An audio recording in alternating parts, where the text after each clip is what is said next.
Here first on CNBC is Badar Khan. He is the CEO. Badar, welcome. And why did you qualify for this assistance? Thank you for having me. We have been in business for a long time. We've got a very long track record of building out charging infrastructure across the United States for over a decade. And the infrastructure we're building today is high quality. It's fast. It's 350 kilowatt chargers, which means you can charge your car in 20 minutes or less with the right vehicle. So wow. We believe for all those reasons, we were very well placed to receive this initial commitment. So, Badar, it's Brian Sullivan. If you may know, I'm sure your excellent PR people have probably told you that I've been a little, as an EV buyer myself, I've been a little more critical of the industry. But I will go into your stock. Got a huge run today, and I'm looking at an Evercore ISI note. And it basically says that there's a possibility that this semi-negative macro sentiment around EVs is masking your own strong operational performance. Do you think that the sentiment around EVs, which has come down off the initial highs, is impacting your equity? Brian, we've had 6 consecutive quarters of triple-digit year-over-year growth in throughput, that's the energy dispensed on our network. And so, yes, I think that some of the overall sentiment has unfortunately hidden that strong performance. We are an owner-operator of our equipment as opposed to selling equipment to site hosts. Mm-hmm. And so we're generating revenue every time someone is charging their electric vehicle. And of course, there are more electric vehicles on the roads, and they're charging at our stations. And here's what's amazing about the more EVs that are on the road, Badar, including the one that I myself purchased, which is they're big. We're electrifying trucks. We're electrifying SUVs. Just like regular cars, EVs are getting larger. They're getting heavier, which means they're getting less efficient. Do you think you guys will benefit more because we're supersizing EVs just like we did normal cars, which will require more charging and more charging infrastructure? I think that's exactly right, Brian. I think there's 2 things going on.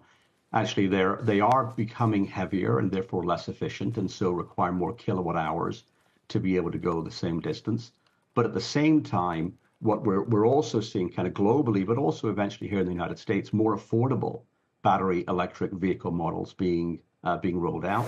And what that does is help move from the early adopters to the mass market. I think we've seen that in China. I think we're seeing that in Europe, and I think we will see that in the United States too. Badar, what are you going to do with the funds? We just showed a map of your locations, which do predominantly seem to be towards the coasts.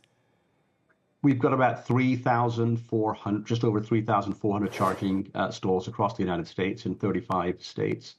If we're successful in closing this loan, that'll give us the ability to add 7,500 charging stalls across the United States over the next 5 years. So it's a significant acceleration of the charging infrastructure that we have in the United States.